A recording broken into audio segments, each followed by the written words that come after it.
हमारे जो पेशेंट्स हैं इनके मसले ड्रग्स रिलेटेड हैं। अगरचे उनको लगता है कि हमारे मसले ड्रग्स रिलेटेड नहीं है, ड्रग्स हमारा मसला नहीं है। क्यों जी, है कोई मसला ड्रग्स का?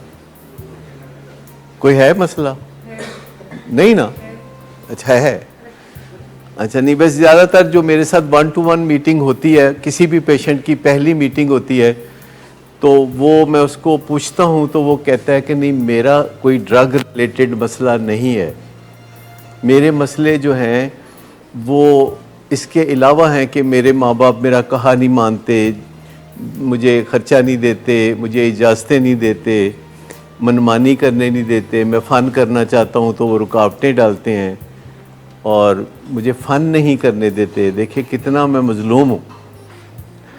तो हमारे जो पेशेंट्स हैं इनका एक बहुत बड़ा मसला ये है कि ये फ़न लविंग होते हैं, फ़न लविंग। इनको मज़ा चाहिए ही चाहिए, और एक दफ़ा जब इनको मज़ा आता है तो फिर इनको दोबारा थोड़ी देर के बाद मज़ा चाहिए, बल्कि थोड़ी देर के बाद भी नहीं, दोबारा चाहिए, और फिर सहबारा चाहिए, और फिर मुसलसल चाहिए। इसलिए जब भी प्रोग्राम बनाते हैं मेरे ये बच्चे, तो वो ऐसा ही प्रोग्राम बनाते हैं जिसमें एक चीज़ मज़े की शामिल करते हैं, फिर दूसरी चीज़ मज़े की शामिल करते हैं। जैसे कि कोई डिनर कर लिया और उसके बाद घर नहीं आना, उसके बाद आइसक्रीम खाने कहीं निकल गए, उसके बाद कॉफ़ी पीने चले गए, फिर हैंग आउट करने लगे, हत्ता कि रात के 3, 4, 5 बज जाएं। अब उन्होंने एक और चीज़ भी ढूंढी है कि फिर क्रूज़ करना है। क्रूज़ समझते हैं आप?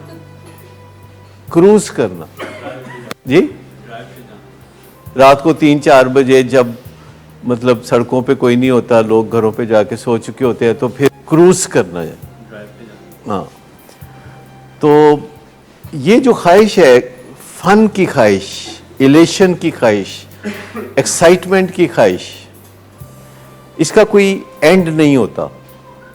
उसके बाद भी जब वो 5-6 बजे सुबह घर वापस आते हैं तो घर आते ही सो जाते होंगे? नहीं, घर आते ही सोना नहीं, फिर कोशिश करना है कि घर आके भी कोई ना कोई जागते रहना है, और उस वक्त तक जागते रहना है जब तक घर वाले सो के न उठे। जो ही पता लगता है कि घर वाले अब जागना शुरू हुए हैं तो फिर वो कहते हैं कि आमना सामना ना हो, सवाल जवाब ना हो, तो सो जाना। अच्छा, ये जो फ़न आफ्टर फ़न है, इसमें कोई बुराई है?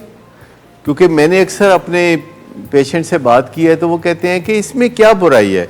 विलिंग वेज कहता है कि फ़न करें, फिर कोई चैलेंज कबूल करें, फिर कोई मसले हल करें, फिर आप फ़न करें, फिर आप कोई चैलेंज कबूल करें, फिर कोई काम करें, फिर प्रोडक्टिव हों, फिर फ़न करें। यानी फ़न करने के लिए उसका ऑपोजिट करना भी ज़रूरी है, वरना फ़न जो है वो खोखला हो जाता है। फ़न खोखला हो जाएगा। अगर आप फ़न आफ्टर फ़न करेंगे तो वो खोखला हो जाएगा और उसके अंदर जान नहीं रहेगी। तो एक फ़न करने के बाद ज़रूरी है कि कुछ ऑपोजिट चीज़ की जाए, जिसमें कुछ जिद्दोजहद करनी पड़े, जिसमें कोई चैलेंज हो जो आप ओवरकम करते हैं। तो ख़र्चा करें तो फिर कमाएं, ये उसका ऑपोजिट है। फिर दिन है तो आप काम करें, तो उसका ऑपोजिट है कि रात को आराम करें। रात को आराम करें तो उसका ऑपोजिट है कि दिन को काम करें। और मटन कढ़ाई खाएं तो फिर उसका ऑपोजिट दाल सब्ज़ी खा लें, तो फिर वापस मटन कढ़ाई खाएं तो फिर दाल सब्ज़ी खा लें। तो इस तरीके से गुजारा बहुत अच्छा चलता रहेगा। बैलेंस, उसको साथ साथ बैलेंस करते रहें। लेकिन अगर फ़न करेंगे और फिर फ़न करेंगे तो डिक्लाइन होना शुरू हो जाएगा, उसकी इम्पैक्ट कम होनी शुरू हो जाएगी। एक और चीज़ भी है, मैं आपको बताऊं कि ये जो हाई फील करने की ख्वाहिश है, ये फॉर लॉन्ग टाइम नहीं होनी चाहिए, क्योंकि इससे हमारी डिसीजन मेकिंग ख़राब हो जाती है। मुझे आप बताइए कि अगर हम गुस्सा करें तो हमारी डिसीजन मेकिंग ख़राब होती है कि नहीं होती? गुस्सा करने से डिसीजन मेकिंग ख़राब होती है, मानते हैं? अच्छा, अगर हमें शेम फील हो तो डिसीजन मेकिंग ख़राब होती है कि नहीं? एम्बैरसमेंट से,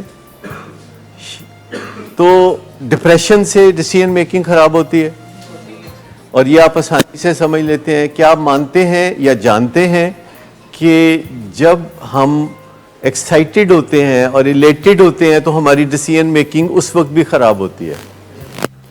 जब इलेटेड होते हैं तो डिसीजन मेकिंग पे बुरा असर पड़ता है।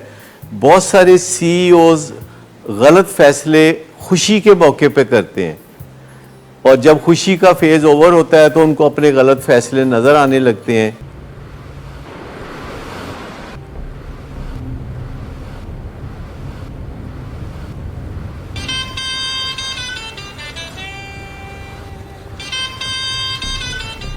अच्छा, तो अभी तक तुम्हारा इस चीप लड़की के साथ चक्कर चल रहा है? तुम कौन होती हो मुझे पूछने वाली? ओके, और तुम इन घटिया लड़कियों के साथ गुलछर्रे उड़ाते फिरो तो मैं चुप बैठूं?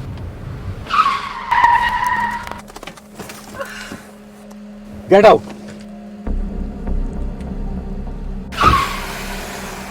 शराब नोशी की वजह किरदार की खराबी नहीं, मूड की खराबी है। शराब नोशी कभी भी नशे की बीमारी में बदल सकती है। नशे की बीमारी हर स्टेज पर काबिले इलाज है। मदद हासिल कीजिए, क्योंकि वो ऐसा नहीं करेगा। विलिंग वेज से मदद हासिल कीजिए, कहीं से भी मदद हासिल कीजिए, लेकिन फौरी मदद हासिल कीजिए। जिस मुआवजे के इंतजार में आपने बहुत देर कर दी, अब वो दस्तक दे रहा है। मदद हासिल कीजिए, मदद हासिल कीजिए, मदद हासिल कीजिए।